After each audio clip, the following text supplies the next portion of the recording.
बिस्मिल्लाहिर्रहमानिर्रहीम। सब देखने वाले एक मरतबा दुरूद पाक पढ़ लें। अल्लाहुम्मा सल्ली अला सय्यिदना व मौलाना मुहम्मद व अला आलिहि व सहाबिहि बारिक वसल्लम वसल्लु अलैहि।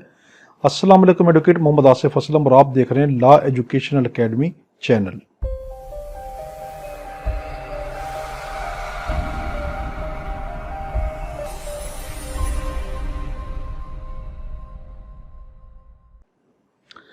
पाकिस्तान भर के तमाम लॉ गेट के स्टूडेंट, एलएलबी के स्टूडेंट और यंग लॉयर अगर वो ये चाहते हैं कि फ्री ऑफ कॉस्ट बिल्कुल मुफ्त हम उनकी एक एक लाइन की तैयारी करवाएं और उनको ए टू जेड तमाम चीज़ें सिखाएं और वो मुफ्त सीखें, तो हमारे इस चैनल को, लॉ एजुकेशनल एकेडमी चैनल को सब्सक्राइब करें और बेल आइकॉन का जो बटन है उसको ज़रूर प्रेस कर दें ताकि हर आने वाली नई वीडियो आपको बर वक्त पहुँच सके। और जो वीडियो आप देखें उसके डिस्क्रिप्शन में जाएं, उसमें हमने आपको फ्री ऑफ कॉस्ट बिल्कुल मुफ्त उसका पीडीएफ प्रिंट भी आपको दिया। उस पीडीएफ प्रिंट को आप फ्री डाउनलोड भी कर सकते हैं, उसका प्रिंट भी निकलवा सकते हैं। और उसके साथ साथ हमने हर वीडियो के अंदर एक टेस्ट रखा हुआ है, उस टेस्ट को आप हल करें और उसको सबमिट करें, जो आपको ये बताएगा कि आपकी कितनी तैयारी है। और जो आपने सवाल गलत किया होगा उस गलत सवाल की निशानदेही भी करेगा और उसका सही जवाब भी बताएगा। तो अब हम अपना स्टार्ट करते हैं लॉ गेट का सीपीसी। हमने जो सेक्शन 15 से 20 पढ़ लिए थे, इसमें हम पढ़ने 47 से ऑनवर्ड पढ़ते हैं। 47 में क्या कहा गया? Question to be determined by the court executing decree, कि कौन कौन से क्वेश्चन जो है वो डिटरमिन करती है कौन सी कोर्ट, जो एग्जीक्यूशन करती है डिग्री को, यानी डिग्री का इजरा करती है। देखें होता क्या है, जब एक कोर्ट कोई डिग्री किसी के हक में जारी कर देती है ना, तो अब उस कोर्ट की जिम्मेदारी नहीं है कि वो खुद ब खुद उस पर अमल दरामद करवाएगी, बल्कि आप एप्लीकेशन मूव करते हैं कि अब मुझे जो मेरी डिग्री जारी हुई है उस पर अमल दरामद करवाया जाए। तो जो कोर्ट उस पे अमल दरामद करवाती है उसको कहते हैं एग्जीक्यूटिंग कोर्ट। तो इसमें यह कहा गया 47 में कि एग्जीक्यूटिंग कोर्ट के जिम्मे क्या क्या बातें हैं। सिंपल वर्डिंग में, डिक्री जारी होने के बाद जो भी मामला उठेगा, डिक्री जारी इजरा करवाने का, डिक्री पे अमल दरामद करवाने का, सेटिस्फाई करने का, क्वेश्चन देने का, तमाम वाक्य जो है वो एग्जीक्यूटिंग कोर्ट की जिम्मेदारी है।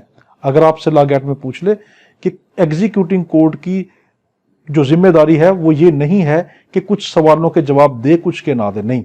एग्जीक्यूटिंग कोर्ट की जिम्मेदारी है कि जब डिक्री जारी कर दी गई और एग्जीक्यूटिंग कोर्ट जो है उसको कोर्ट उस डिक्री को जारी करवाने, इसका इजरा करवाने के लिए, उस पर अमल दरामद करवाने के लिए जितने भी मामलात खड़े होंगे उन सब का जवाब देने की पाबंद और उनको हल करने की पाबंद एग्जीक्यूटिंग कोर्ट है। अब हम इसका पढ़ते 47(1) ऑल क्वेश्चन अराइजिंग, तमाम क्वेश्चन जो खड़े होंगे बिटवीन दी पार्टी, पार्टियों के दरमियान, टू दी सूट जो मुकदमे की हैं, इन विच द डिक्री वाज पास, जिस मुकदमे में डिक्री पास की गई, आर देयर रिप्रेजेंटेटिव, या उनके कोई नुमाइंदे, ठीक है जी, या उनके कोई नुमाइंदे, and relating to the execution, उसका ताल्लुक क्या? ये तीन लफ्ज बड़े कीमती हैं। किस चीज से ताल्लुक हो?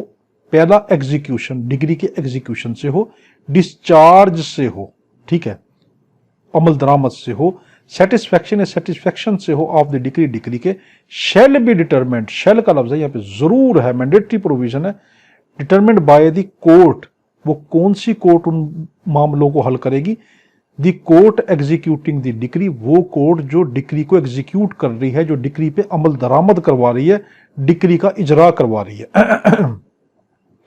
And not by a separate suit, आप इसमें सेपरेट मुकदमा दाखिल नहीं कर सकते। अब लॉ गेट में आपसे कहेगा आपने एग्जीक्यूटिंग कोर्ट के अंदर कोई मुकदमा, आपने एप्लीकेशन दी कि मेरी इस डिग्री पे अमल दरामद करवाया जाए।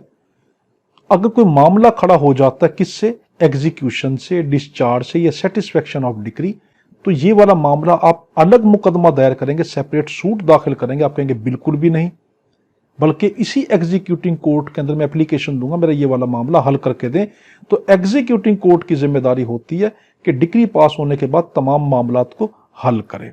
अब यहां पे शैल का लफ्ज है, अगर आपको डाल देगा मे का लफ्ज लिखे तो वो लफ्ज बिल्कुल गलत होगा। तो शैल मैंडेटरी प्रोविजन है, तो आपसे लॉ गेट में पूछ सकता है जो सेक्शन 47 है एग्जीक्यूटिंग कोर्ट की, क्या ये मैंडेटरी प्रोविजन होती है कि वो तमाम मामलात को खुद डील करे या उसकी डिस्क्रिशनल पावर है। आप कहेंगे नहीं मैंडेटरी प्रोविजन है, उस पर जिम्मेदारी है कि वो शेल का लफ्ज आया वो जरूर इन मामलात को खुद हल करेगी, हम सेपरेट मुकदमा दाखिल नहीं कर सकते। इसी 47 के 2 में क्या कहा गया, द कोर्ट में सब्जेक्ट टू एनी ऑब्जेक्शन। अब इसमें 2 में मे का लफ्ज इस्तेमाल हुआ, 1 में शेल का लफ्ज इस्तेमाल हुआ। याद रखना इसी की 2 में मे का लफ्ज है, यहां अगर यहां पे शेल डाल दे तो गलत हो जाएगा। द कोर्ट में सब्जेक्ट टू एनी ऑब्जेक्शन, अगर कोर्ट जो है किसी मामले को लेकर जो कोई ऑब्जेक्शन का है, एज टू लिमिटेशन, जिसका ताल्लुक लिमिटेशन से हो, आर जुरिस्डिक्शन या जुरिस्डिक्शन से हो, ट्रीट वो क्या कर सकती है, treat a proceeding under this section, इस सेक्शन के मुताबिक वो क्या कर सकती है, ट्रीट एज ए सूट, कि वो एक प्रोसीडिंग को सूट के तौर पर ट्रीट कर सकती है, और सूट एज ए प्रोसीडिंग, या किसी सूट को मुकदमे को प्रोसीडिंग बना सकती है, एंड मे, और वो ऐसा भी कर सकती है इफ नेसेसरी, अगर वो जरूरी समझे, ऑर्डर पेमेंट, वो ऑर्डर जारी कर सकती पेमेंट का, of any additional court fee, किसी भी एडिशनल कोर्ट फी का। देखो बड़ी कीमती बात है, 47 सेक्शन में कहा गया, 47(1) में कहा गया, जब एग्जीक्यूटिंग कोर्ट के सामने कोई भी डिक्री की अजरा को लेकर, डिक्री के एग्जीक्यूशन को लेकर, उसकी एग्जीक्यूशन, डिस्चार्ज या सेटिस्फेक्शन से रिलेटेड कोई भी क्वेश्चन हो, कोई मैटर हो, वो सारी जिम्मेदारी शेल के साथ है, एग्जीक्यूटिंग की जिम्मेदारी है, एग्जीक्यूटिंग कोर्ट की जिम्मेदारी कि वो उसको हल करेगी, सेपरेट मुकदमा दाखिल नहीं किया जाएगा। 47(2) में मे का लफ्ज आएगा, यहां पे ये कहा गया कि कोर्ट अगर चाहे तो वो लिमिटेशन के मामले को ले ले या जुरिस्डिक्शन के मामले को देखते हुए क्या कर सकती है, एक प्रोसीडिंग को सूट बना सकती है, एक कार्रवाई को मुकदमा बना सकती है, और एक मुकदमे को कार्रवाई बना सकती है, ये वाली बात। और वो चाहे तो एडिशनल फीस भी लगा सकती है, एडिशनल पेमेंट भी लगा सकती है अगर वो जरूरी समझे, यानी एडिशनल कोर्ट फीस भी जारी कर सकती। तो आपसे लॉ गेट में पूछ सकता है कि एग्जीक्यूटिंग कोर्ट जो असल कोर्ट थी, इसने कोर्ट जो डिक्री जारी की थी, उसने जो कोर्ट फीस ली थी वो कम ले ली। लॉ गेट में कहेगा जिस कोर्ट ने डिक्री जारी की उसने कोर्ट फीस कम ली। अब मामला एग्जीक्यूटिंग कोर्ट में आया, जब एग्जीक्यूटिंग कोर्ट में गया तो एग्जीक्यूटिंग कोर्ट ने देखा कि इसकी फीस तो ज्यादा बनती थी, तो जो डिक्री जो पास हुई है उसने कम फीस ली है, तो अब ये एग्जीक्यूटिंग कोर्ट एडिशनल फीस लगा सकती है। आप कहेंगे जरूर लगा सकती है। 47(3) में वेयर ए क्वेश्चन अराइजेज, जहां पर कोई ऐसा सवाल उठता है एज टू वेदर, कि आया कि एनी पर्सन, कोई भी शख्स, इज है और इज नॉट या नहीं है, the representative of A party, किसी पार्टी का नुमाइंदा, सच क्वेश्चन शेल के साथ, अब यहां पर सच क्वेश्चन शेल, ऐसा सवाल जरूर, for the purpose of this section, इस सेक्शन के मकसद के तहत, be determined by the court, ये कोर्ट ही उस मामले को हल करेगी। तो देखो 47(1) और 47(3) में शेल का लफ्ज है और 47(2) में मे का लफ्ज है। तो 47(3) में क्या कहा गया, अगर एग्जीक्यूटिंग कोर्ट के सामने ऐसा मामला आता है कि वो उसने ये देखना है कि ये बंदा, ये शख्स असल पार्टी का नुमाइंदा है या नहीं है, तो कोर्ट क्या कर सकती है, उस मामले को डिटरमिन कर सकती है, उस मसले को हल कर सकती है। Explanation, for the purpose of this section, इस सेक्शन के मकसद के तहत, a plaintiff whose suit has been dismissed, कि जिसका दावा डिसमिस किया गया हो, एंड ए डिफेंडेंट, और एक ऐसा डिफेंडेंट अगेंस्ट हुम, जिसके खिलाफ ये सूट हैज बीन डिसमिस्ड, और उसका मुकदमा जिसके खिलाफ जो है वो डिसमिस हो चुका हो, और पार्टी टू द सूट, वो पार्टी ही होते हैं। लॉ गेट में सवाल पूछेगा, अगर एक पार्टी का मुकदमा खारिज हुआ और एक, यानी प्लेंटिफ का मुकदमा खारिज हुआ और डिफेंडेंट के अगेंस्ट खारिज हुआ, तो ये क्या पार्टियां हैं, मुकदमा खारिज हो चुका, आप कहेंगे हाँ ये पार्टियां होंगी। अब हम पढ़ते हैं इसका section 75 power of court to issue commission. Power of court to issue commission, court के पास पावर है कि वो कमीशन को इशू कर सकती। कमीशन किसको कहते हैं, सिविल मुकदमात के अंदर, देखो क्रिमिनल नहीं, क्रिमिनल के अंदर ये क्रिमिनल की बात नहीं करता, ये सिविल की बात कर रहा है।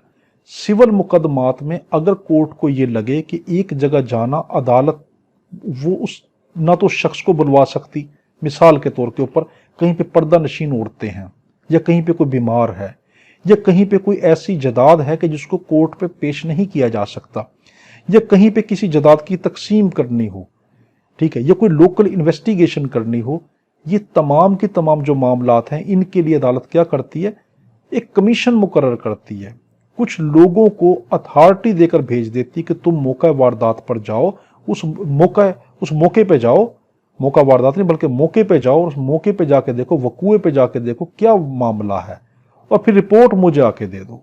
इसको कमीशन कहते हैं।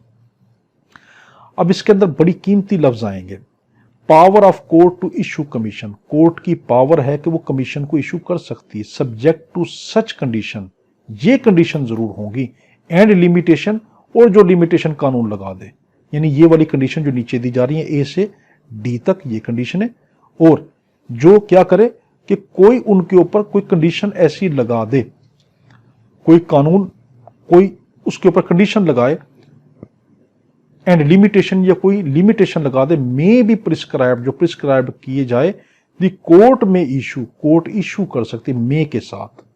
अब यहां पे शेल का लफ्ज नहीं है, कोर्ट में इशू, कोर्ट चाहे तो इशू करेगी, शेल नहीं है, मैंडेटरी प्रोविजन नहीं है, कोर्ट पे जिम्मेदारी नहीं कि वो कमीशन बनाएगी, चाहे तो बनाए चाहे तो ना बनाए। May issue a commission, commission issue कर सकती है टू एग्जामिन एनी पर्सन, किसी शख्स को एग्जामिन करने के लिए, to make a local investigation, कोई लोकल इन्वेस्टिगेशन करने के लिए, टू एग्जामिन और एडजस्ट अकाउंट, मुआयना करने के लिए, एडजस्ट करने के लिए अकाउंट को, और टू मेक ए पार्टीशन, या कोई जायदाद की तकसीम के लिए कमीशन बना सकती है। अब इसमें जो खतर जो कहते हैं, जो सबसे आपको जो मेन इंपॉर्टेंट जो लफ्ज आपसे पूछेगा वो क्या है, यानी इसके अंदर आपको लॉ गेट में उलझा कर देगा, to make a criminal investigation, to make a criminal investigation, ये लफ्ज गलत है, to make a civil investigation. देखें 75 के अंदर क्या कहा गया कि कोर्ट अगर चाहे तो इन मामलों में मे के साथ कमीशन जारी कर सकती है, टू एग्जामिन एनी पर्सन, किसी शख्स को एग्जामिन करने के लिए, कोई लोकल इन्वेस्टिगेशन करने के लिए, या कोई एग्जामिन करने के लिए, एडजस्ट करने के लिए अकाउंट को, या कोई पार्टीशन करने के लिए कमीशन जारी कर सकती है। तो यहां पर आपसे उलझाकर क्या लफ्ज कहेगा, to make a criminal investigation, criminal investigation नहीं करेगी बल्कि क्या करेगी, लोकल इन्वेस्टिगेशन करेगी। तो 75 में आपसे ये पूछ सकता है कि इंटरनेशनल इन्वेस्टिगेशन, ठीक है, नहीं, ये लोकल इन्वेस्टिगेशन से ताल्लुक रखता है। अब हम इसका देखते हैं, 75 हमने देखा, अब 96 देखते हैं। 96 में ये कहा गया, appeal from original decree, original decree से अपील हासिल करना।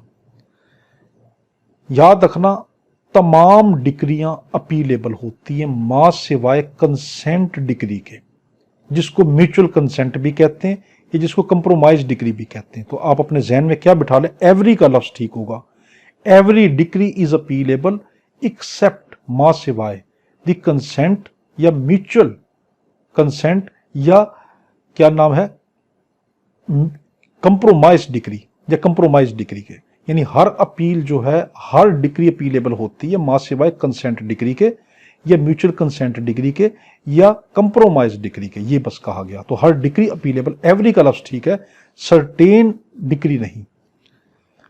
Appeal from original degree, original degree की अपील। तो 96 में ये भी याद रखना कि ये ओरिजिनल डिग्री से ताल्लुक रखती है, ठीक है, ये एप्पलेट डिग्री से ताल्लुक नहीं रखती है, ओरिजिनल डिग्री से ताल्लुक रखती है।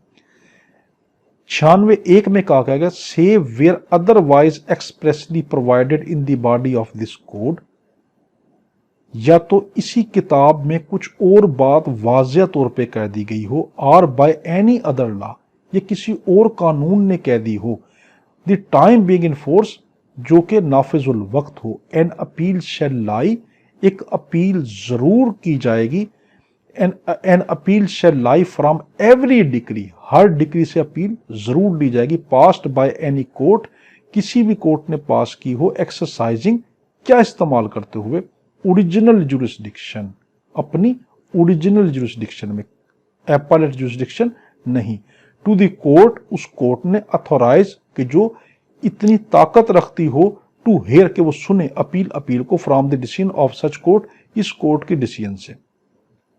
यानी इसके अंदर एक बात ये की गई कि हर डिक्री अपीलेबल होती है। अब आपसे लॉ एक्ट के अंदर कहेगा सिर्फ वो डिक्रियां अपीलेबल होती हैं जो सीपीसी ने कही, आप कहेंगे गलत। जो सीपीसी ने कही वो तो डिक्रियां अपीलेबल है ही हैं। वो डिक्रियां भी अपीलेबल होती हैं जो सीपीसी ने नहीं कही, बल्कि नाफिजुल वक्त कानून ने, कौन सा लॉ इनफोर्स जो होता है, टाइम बीइंग इनफोर्स, उसने भी कोई डिक्री को अपीलेबल ठहरा दिया हो तो वो डिक्री भी अपीलेबल है। 96 के सेक्शन के तहत every decree is appealable. Every का लफ्ज ठीक है। और कौन सी डिक्री अपीलेबल नहीं है? कंसेंट डिक्री, जिसको म्यूचुअल कंसेंट भी कहते हैं और उसी को कंप्रोमाइज डिक्री भी कहते हैं, वो अपीलेबल नहीं है। वो कंप्रोमाइज डिक्री क्या होती है मैं भी बताता हूं।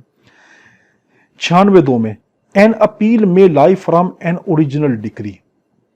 अपील उसकी भी हो सकती है ओरिजिनल डिक्री की पास्ट एक्स पार्टी, जो एक्स पार्टी के जरिए हो, यानी एक तरफा जो डिक्री हो कि एक पार्टी हाजिर नहीं हुई थी और उसके खिलाफ कार्रवाई करके एक के हक में फैसला कर दिया गया, उसकी भी डिक्री होती है। तीसरे में क्या कहा गया? नो अपील शैल लाई। अब 96(3) के अंदर जो है ना कंसेंट डिक्री का जिक्र, आपसे लॉ एक्ट में कह सकता है कि किस 96 की कौन सी सब सेक्शन के अंदर कंसेंट डिक्री का जिक्र है। आप कहेंगे 96(3) में कंसेंट डिक्री का जिक्र है। तो नो अपील शैल लाई, कोई भी अपील नहीं बनेगी फ्रॉम ए डिक्री, एक डिक्री से पास्ड बाय द कोर्ट, जो किसी कोर्ट ने पास की हो, with consent of party, party की कंसेंट से। अब अपने जहन में अहम पॉइंट देखें, every decree is appealable, her decree appealable होती है, पहली चीज। दूसरा कि सिर्फ सीपीसी के कानून के तहत ही हर डिक्री अपीलेबल नहीं होती, कोई दूसरा कानून भी किसी डिक्री को अपीलेबल ठहरा सकता है, दूसरी बात। तीसरी बात यह कि एक्स पार्टी, आपसे लॉ एक्ट में पूछ सकता है कि एक्स पार्टी जो डिक्री जारी होती है क्या वो भी अपीलेबल होती है? आप कहेंगे हां, जो एक्स पार्टी डिक्री होती है वो भी अपीलेबल होती है। फिर आपसे लॉ एक्ट में पूछेगा कि क्या कंसेंट डिक्री जो होती है, जिसको कंप्रोमाइज डिक्री भी कहते हैं या म्यूचुअल कंसेंट डिक्री कहते हैं, वो अपीलेबल होती है? आप कहेंगे नहीं। अब म्यूचुअल कंसेंट या कंप्रोमाइज डिक्री क्या होती है? मेरा और एक शख्स का, राणा साहब का, मेरा और किसी प्लाट के मामले के ऊपर मुतनाजा चल रहा था। हम दोनों का केस चल रहा अदालत में, हम तंग आ चुके हैं। हमने अदालत से कहा जज साहब हम इस मामले के ऊपर इस मुद्दे पर आकर हम आपस में रजामंद हो गए, हमारी ये वाली डिक्री जारी कर दें। ठीक है जी। अब हमारी मर्जी से जो डिक्री जारी होती है ना उसको कंसेंट डिक्री कहते हैं। तो वो वाली डिक्री अपीलेबल नहीं होती। क्यों? कोर्ट कहेगी भाई तुमने अपनी मर्जी से जारी करवाई है, दोनों पार्टियों की मर्जी से जब एक डिक्री जारी हुई है तो मैं इसको क्यों अपील उसकी सुनूं? मगर आगे कानून में यह है, सिर्फ लॉ एक्ट की हद तक वो अपीलेबल नहीं है, मगर कानून में यह है कि वो डिक्री अपीलेबल होती है। मगर कब? जब आप ये साबित कर दें कि फ्रॉड हुआ था, मिस रिप्रेजेंटेशन हुई थी, जब कोई सफिशिएंट काज शो कर दें तो उसमें भी अपील दी जा सकती है। मगर लॉ एक्ट की हद में आपने क्या कहना कि कंसेंट डिक्री अपीलेबल नहीं होती। तो हर decree appealable, ex parte decree भी अपीलेबल, मगर कंसेंट डिक्री अपीलेबल नहीं होती। अब हम इसमें देख रहे हैं 104, order from which appeal lie, किस किस ऑर्डर से अपील निकलती है। देखो हमने भी देखा था डिक्री से तो अपील होती है, मगर ऑर्डर से भी अपील होती है। एक और चीज याद रखना, आपसे लॉ एक्ट पूछ सकता है कि क्या अपील के ऊपर अपील होती है, डबल अपील होती है? ठीक है, आप कहेंगे हाँ, मगर डबल ऑर्डर के ऊपर अपील जो होगी उसकी डबल डिक्री नहीं होगी, डबल अपील नहीं होती। ऑर्डर जो है वो डबल अपीलेबल नहीं होता, डिक्री डबल अपीलेबल होती है। 104 में ऑर्डर फ्रॉम विच अपील लाई, ऐसा ऑर्डर जिससे अपील निकलती हो। एन अपील शेल लाई, एक अपील निकलेगी, शेल बी का लफ्ज है, जरूर निकलेगी, फ्रॉम द फॉलोइंग ऑर्डर, इन ऑर्डर से, and save as otherwise expressly, इसमें सेविंग क्लास है कि या otherwise expressly provided in the body of this code, कि तो इस किताब में वाजिया कही गई हो, और by any other law for the time being in force, ये किसी दूसरे कानून ने कही गई हो, फ्रॉम नो अदर ऑर्डर, इनके अलावा कोई और ऑर्डर नहीं। अब देखो इसमें क्या कहा गया, वही वाली बात जो हमने 96 में पढ़ी कि या तो सीपीसी की किताब जिस ऑर्डर को अपीलेबल ठहरा दे वो ऑर्डर अपीलेबल है। तो लॉ एक्ट में पूछ सकता है जिसको सीपीसी जो है वो अपीलेबल ऑर्डर ठहराए तो सिर्फ वही अपीलेबल ऑर्डर होगा, बाकी कोई ऑर्डर, कोई टाइम बीइंग इन फोर्स का जो ऑर्डर होगा वो अपीलेबल नहीं होता। आप कहेंगे गलत है, सीपीसी का ऑर्डर जो उसने बताया है वो ऑर्डर तो अपीलेबल है ही है, मगर वो वाले ऑर्डर भी अपीलेबल हो सकते हैं जो कोई दूसरा नाफिजुल वक्त कानून ये कह दे कि ये वाला ऑर्डर अपीलेबल है, तो उस ऑर्डर की भी अपील सुनी जाएगी, उस ऑर्डर के बारे में भी अपील की जा सकती है। तो अब इसमें क्या कहा गया, पहला, N order under section 35A, 35A वाला जो ऑर्डर है ये अपीलेबल होता है। फिर an order under section 47, 47 section के तहत जो ऑर्डर होता है ये भी अपीलेबल होता है। फिर आगे क्या कहा गया, आगे क्या कहा गया, an order under section 95, an order under section 95 ये भी अपीलेबल है। फिर आगे क्या कहा गया, एच में, an order under any of the provision of this code. इस किताब, कोड का लफ्ज जब भी आता है, जिस किताब को आप पढ़ रहे हो वो उस किताब को कोड कहते हैं। मैं सीपीसी पढ़ रहा हूं तो सीपीसी कोड, सीआरपीसी में कोड आएगा तो वो सीआरपीसी कहलाएगी। तो an order under any of the provision of this code, इस सीपीसी के किसी भी कानून के मुताबिक इम्पोजिंग, जो ड्यूटी लगा दे ए फाइन, किसी फाइन की, यानी किसी पे कोई जुर्माना ऐड कर दिया गया हो, आर डायरेक्टिंग द अरेस्ट, या किसी को अरेस्ट किए जाने का हुक्म हो, आर डिटेंशन, या उसको कैद में रखने का, यानी उसको हिरासत में रखने का हो, रोक के रखने का हो, in civil prison, civil jail में। यहां पे सिविल का लफ्ज बड़ा कीमती है। अगर आपसे कह देगा यहां पर क्रिमिनल प्रिजन तो लफ्ज गलत हो जाएगा। ऑफ एनी पर्सन, किसी भी शख्स का, except where such arrest or detention is in the execution of decree, मगर वो जो अरेस्ट है वो एग्जीक्यूशन ऑफ डिक्री से ताल्लुक ना रखता हो। दोबारा समझे, सीपीसी ने जिस कानून को, जिस ऑर्डर को अपीलेबल ठहराया है, वो ऑर्डर जो है या वो सेक्शन जो है वो अपीलेबल होते हैं। और इसके अलावा कोई और कानून किसी ऑर्डर को, नाफिजुल वक्त कानून उसको अपीलेबल ठहरा दे, वो भी अपीलेबल होता है, पहली बात। अब वो कौन कौन से सेक्शन है, सेक्शन 35 से 47 से 95, ये सारे के सारे अपीलेबल हैं। इसके अलावा एक और चीज की गई, आपसे लॉ एक्ट में कह सकता है कि अगर किसी पे कोई जुर्माना लगा दिया गया हो, कोई ऐसा ऑर्डर जिसका ताल्लुक फाइन से, इम्पोजिंग ए फाइन, क्या जुर्माने वाला ऑर्डर भी अपीलेबल होता है? आप कहेंगे हाँ होता है।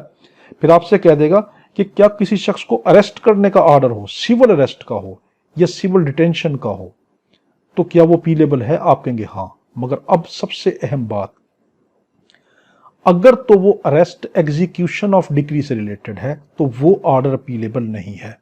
दोबारा देखें, हर तरह की सिविल अरेस्ट का ऑर्डर अपीलेबल होता है, मां सिवाय कौन सा, कि जो एग्जीक्यूशन ऑफ डिक्री से रिलेटेड कोई ऑर्डर हो तो वो अपीलेबल नहीं होता।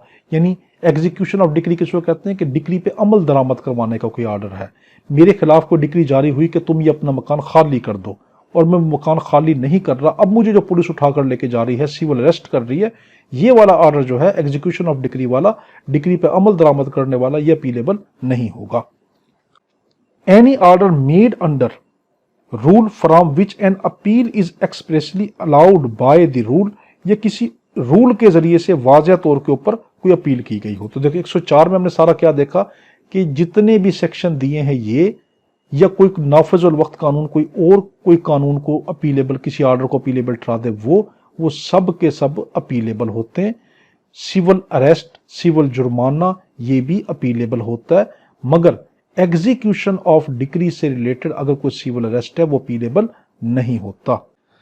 प्रोवाइडेड, ये बात क्या की गई, that no appeal shall lie against any order, किसी और ऑर्डर के खिलाफ अपील नहीं होगी। स्पेसिफाइड इन क्लास ए, जो क्लास ए में कहा गया, सेव ऑन द ग्राउंड, किस ग्राउंड पर, that no order or an order for the payment of less amount, कि ऐसा ऑर्डर है जो लेस अमाउंट का है, or to have been made, के जो वो चाहता है कि दिया जाए। बड़ा कीमती है ये। इसमें यह कहा गया कि एक ऐसा ऑर्डर है कि जिसके अंदर एक शख्स ये चाहता है कि मुझे ऐसा ऑर्डर मिलना चाहिए था कि जिसके अंदर रकम, जो मुझे मुआवजा मिल रहा है, जो कॉस्ट मिल रही, जो मुझे कोई पेमेंट मिल रही है, वो पेमेंट ज्यादा होनी चाहिए थी, ये कम होनी चाहिए थी। इस तरह का कोई ऑर्डर के खिलाफ अपील नहीं होती। इसी की सबसेक्शन 2 में देखेंगे, नो अपील शैल लाई, अपील नहीं बनेगी फ्रॉम एन ऑर्डर, के ऑर्डर से, पास्ट इन अपील, जो अपील के अंदर पास हो, अंडर दिस सेक्शन, इस सेक्शन का। बड़ा ही कीमती है सबसेक्शन 2। अपील आपने, अब डिक्री में चले जाएं पहले, फिर आपको समझ आएगी। एवरी डिक्री इज अपीलेबल, आपने पहली डिक्री की अपील की, उसका फैसला आ गया, अब आपको यह फैसला मंजूर नहीं है, आप इस डिक्री की जो फैसला आया, अपील का जो फैसला, उस अपील पे अपील कर सकते हैं, डबल अपील कर सकते हैं, मगर ऑर्डर में डबल अपील नहीं होती। तो 2 में क्या कहा गया कि ऑर्डर में डबल अपील नहीं होती, यानी जो फैसला ऑर्डर के अंदर आपका कोई ऑर्डर था उसके खिलाफ आपने अपील दायर की, अब वो फैसला आ गया तो उस अपील के फैसले पे आप डबल अपील नहीं कर सकते, ये वाली बात की गई। अब है हमारे पास सेक्शन 115, बड़ा अहम है। सेक्शन 115 काफी लंबा है, इसको गौर से देखें। रिवीजन के मुताल्लिक है। सबसे पहले तो रिवीजन किसकी होती है? रिवीजन होती है कि एक निचली कोर्ट ने अगर कोई मामला कुछ ऐसा कर दिया है तो आप उसकी निगरानी दायर करते हैं कि मैं इस उससे ऊपर वाली कोर्ट में कि आप इसकी निगरानी को सुने, ये वाले इसके मुताल्लिक है। उसको निगरानी यानी रिवीजन कहते हैं। 115(1) में क्या कहा गया? हाई कोर्ट में कॉल, हाई कोर्ट कॉल कर सकती, मे का लफ्ज है, मे कॉल कर सकती है for the record of any case, किसी भी केस के रिकॉर्ड को तलब करने के लिए, विच हैज बीन डिसाइडेड, जो डिसाइड किया है, बाय एनी कोर्ट, किसी भी कोर्ट ने, subordinate to such high court, जो उस हाई कोर्ट के ताबे हैं, and in which no appeal lie, मगर उसमें अपील ना होती हो, सबसे कीमती अपील ना होती हो देयर टू, उससे, and if such subordinate court appear, अगर वो सबऑर्डिनेट कोर्ट क्या करे तो हम निगरानी दायर करेंगे। यानी देखें, जहां पर अपील आप दायर करेंगे ना वहां पर निगरानी नहीं होगी। ये बड़ी कीमती बात बता रहा हूं। जहां पर आपने अपील दायर कर दी, अब आप निगरानी दायर नहीं कर सकते।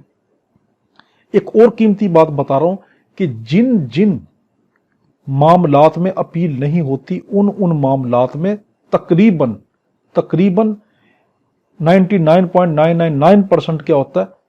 रिवीजन जरूर होती है। देखो, मैंने 2 कीमती बातें आपको बताई। पहली क्या? अगर आपने अपील दायर कर दी है तो अब आप निगरानी दायर नहीं कर सकते। नंबर 2, जहां पर अपील नहीं होती वहां पर कानून ने आपको सहूलत किसकी दे दी? रिवीजन की, कि आप निगरानी दायर कर दें, ये वाली बात। तो आप निगरानी कहां कहां दाखिल कर सकते हैं? अब वो उसमें बताया, ए में बताया, to have exercise a jurisdiction, किसी कोर्ट ने अपनी ताकत इस्तेमाल की गई हो, not vested in it by law, जो कानून ने उसको ना दी हो। रिवीजन कहां पे दाखिल कर सकते हैं? एक कोर्ट ने अपनी ताकत इस्तेमाल की हो, अपनी जुरिसडिक्शन इस्तेमाल की हो।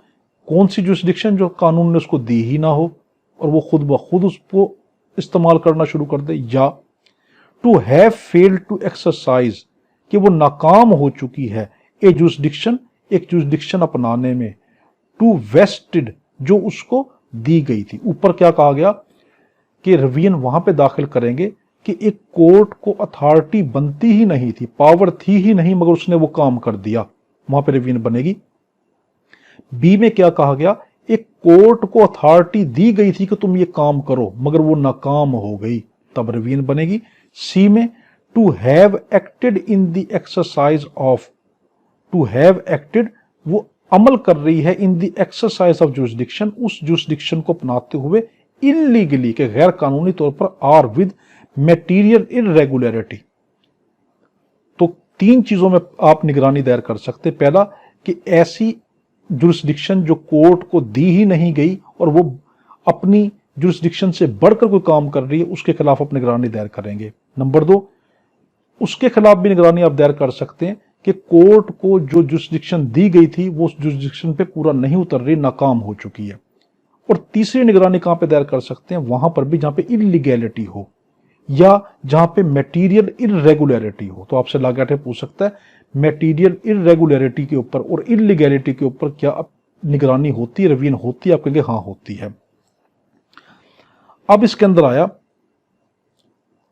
द हाई कोर्ट में make such order, high court चाहे तो ऐसा ऑर्डर ले सकती in the cases as it think fit, जो वो मुनासिब समझे।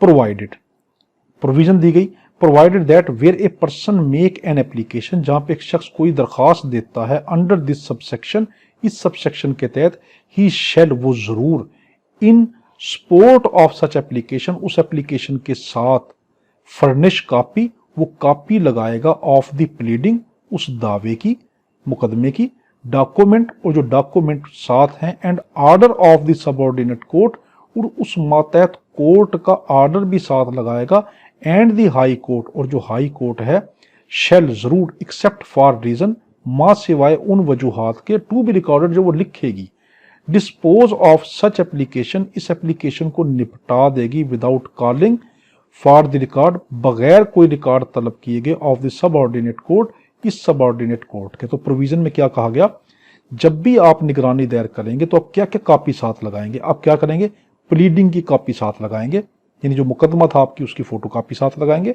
और साथ डॉक्यूमेंट जो जो आपने मुकदमे में दिए थे उसकी कॉपी लगाएंगे, और साथ क्या, जिस ऑर्डर के या जिस मामले के बारे के अंदर आप निगरानी दायर कर रहे हैं उस सबऑर्डिनेट कोर्ट के उस ऑर्डर की कॉपी साथ लगाएंगे कि इस ऑर्डर के खिलाफ मैं निगरानी दायर कर रहा हूं, रिवीजन दायर कर रहा हूं, वो लगाएंगे।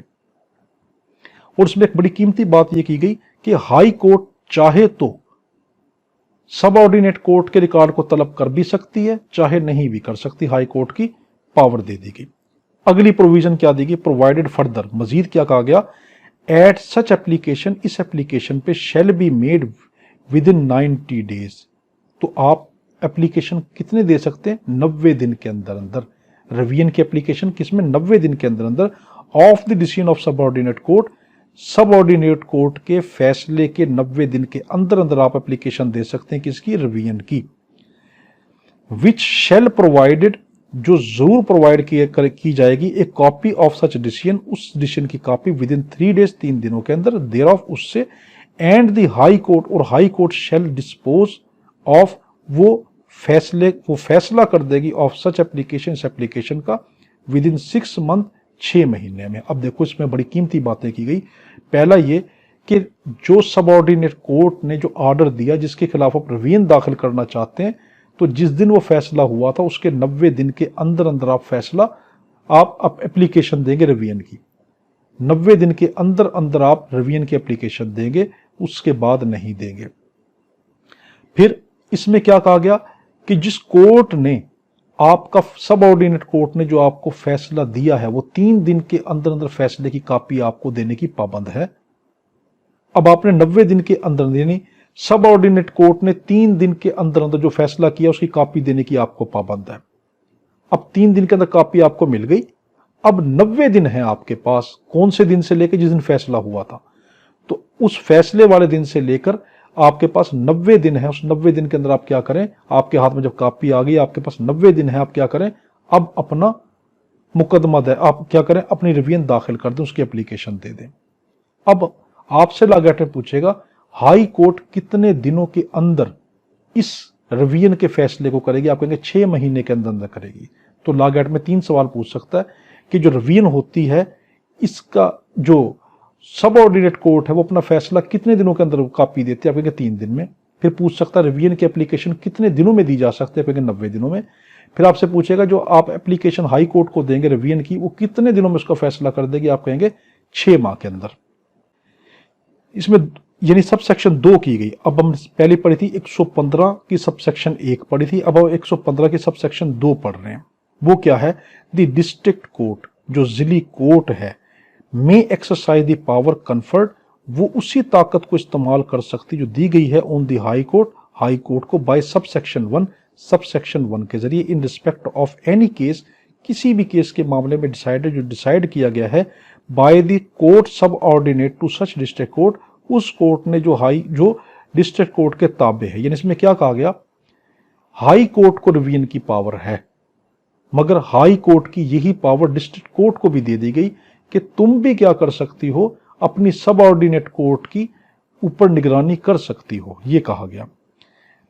टू सच डिस्ट्रिक्ट कोर्ट, जो उस डिस्ट्रिक्ट कोर्ट के ताबे है, इन विच नो अपील लाई, जिसमें अपील ना हो, एंड द अमाउंट और value of the subject matter whereof, और जो सब्जेक्ट मैटर की जो वैल्यू है, डज नॉट एक्सीड, वो एक्सीड ना करे, the limit of the appellate jurisdiction of district court, उस डिस्ट्रिक्ट कोर्ट की एपेलेट जुरिसडिक्शन। सब यहां पे एक नुक्ता बड़ा कीमती है।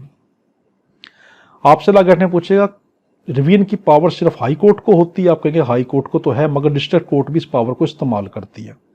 अब आपसे लॉ गेट में पूछेगा जो डिस्ट्रिक्ट कोर्ट जो रिवीजन की पावर को इस्तेमाल करती है, क्या अगर सब्जेक्ट मैटर की वैल्यू बढ़ जाए तो क्या अब भी रिवीजन की पावर वो इस्तेमाल कर सकती है, आप कहेंगे तब नहीं कर सकती। अगर सब्जेक्ट मैटर की वैल्यू पेक्यूनरी वैल्यू या कोई भी वैल्यू अगर बढ़ जाए उसकी लिमिट से, अब वो रिवीजन की पावर इस्तेमाल नहीं कर सकती। तीसरा अहम बात वो आपसे कहेगा जहां पे अपील कर दी गई हो तो वहां पे रिवीजन बनती है, आप कहेंगे वहां पे रिवीजन नहीं होगी जब अपील हो गई तो। अब आपसे एक और चीज लॉ एक्ट में पूछेगा कि जहां पर अपील नहीं होती वहां पर क्या चीज होती है, आप कहेंगे जहां पर अपील नहीं होती वहां पर रिवीजन होती है। सबसेक्शन 3 में क्या कहा गया, if any application under subsection 1, अगर सबसेक्शन 1 के तहत कोई application in respect of case, किस केस में with in the competence of district court की कॉम्पिटेंसी के बारे में हैज बीन मेड, वो दिया गया हो either to the high court या हाई कोर्ट को, और डिस्ट्रिक्ट कोर्ट या डिस्ट्रिक्ट कोर्ट को, no further such application shall be made to either of them, तो ये उस मजीद आगे उसकी वो नहीं लेगी। यानी मिसाल के तौर पर यह कहा गया अगर एक रिवीजन आपने हाई डिस्ट्रिक्ट कोर्ट में दाखिल कर दी एक ऑर्डर की, तो उसी की रिवीजन अब आप हाई कोर्ट में दाखिल नहीं करेंगे, या अगर आपने एक मामले की रिवीजन हाई कोर्ट में दाखिल कर दी, अब उसी की रिवीजन आप डिस्ट्रिक्ट कोर्ट में दाखिल नहीं करेंगे। यानी सिंपल वर्डिंग में आप रिवीजन एक ही कोर्ट में दाखिल कर सकते हैं। मिसाल के तौर पर आपने अगर एक केस की आपने मजिस्ट्रेट की जो है सिविल जज की, मजिस्ट्रेट कह रहा हूं सिविल जज की कोई भी ऑर्डर की आपने रिवीजन दाखिल कर दी डिस्ट्रिक्ट कोर्ट में, तो अब आप इसी रिवीजन को हाई कोर्ट में दाखिल नहीं कर सकेंगे। चौथा subsection 4, no proceeding in revision shall be entertained, जो रिवीजन है इसकी कोई जो उसकी प्रोसीडिंग है उसको वो नहीं सुनेगी by high court against an order, कोई भी order made under section 2 by the district court ने जो कोई फैसला दिया होगा। यानी 4 में क्या कहा गया, आपने सिविल कोर्ट की कोई ऑर्डर की रिवीजन दाखिल की थी डिस्ट्रिक्ट कोर्ट में, लॉ एक्ट में कहेगा सिविल कोर्ट की आपने कोई रिवीजन दाखिल की है डिस्ट्रिक्ट कोर्ट में और डिस्ट्रिक्ट कोर्ट ने वो फैसला दे दिया, अब उस फैसले के खिलाफ आप आगे हाई कोर्ट में रिवीजन दोबारा दाखिल कर सकते हैं? आप कहेंगे बिल्कुल भी नहीं। रिवीजन किसकी होती है, निचली कोर्ट से ऊपर वाली कोर्ट में निगरानी दाखिल हो जाती है। हकीकत में ये पावर हाई कोर्ट की है, मगर डिस्ट्रिक्ट कोर्ट भी इस पावर को इस्तेमाल करती है। जहां पे आपने अपील दायर कर दी वहां पे रिवीजन दाखिल नहीं कर सकते, डबल रिवीजन नहीं होती। आपने अगर हाई डिस्ट्रिक्ट कोर्ट में रिवीजन दायर कर दी है तब हाई कोर्ट में दाखिल नहीं करेंगे। अब हमारा आज का आखिरी जो सेक्शन है वो है 151। हमारा सेक्शन खत्म हो गया, ये 10 नंबर का था सीपीसी में। अब हम ऑर्डर आगे देखा करेंगे। 151, save of inheritance power of court की इनहेरिटेंस पावर, ये सिविल कोर्ट की इतनी हैवी पावर है कि जिसके ऊपर कोई लिमिटेशन नहीं, कोई लिमिटेशन को पीरियड, इस पे कोई कयूद नहीं। ये इसकी इतनी हैवी पावर है कि इस पावर को इस्तेमाल करके वो कानून के खिलाफ कोई भी मामला गया हो वो बगैर कयूद के बगैर लिमिटेशन के उस मामले को हल करके इंसाफ दिलवाएगी। यानी इसका मकसद क्या 151 का इंसाफ दिलवाना, इस पे कोई कयूद जो है असरअंदाज नहीं होगी। Saving of inheritance power of court, nothing in this code, इस कोड यानी सीपीसी किताब में ऐसी कोई चीज नहीं है।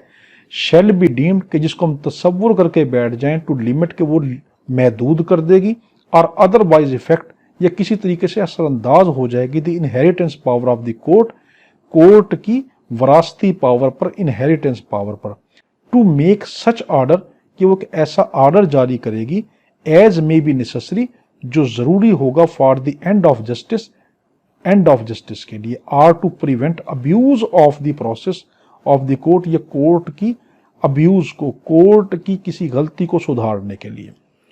अब इसमें कीमती नुक्ते कौन से हैं?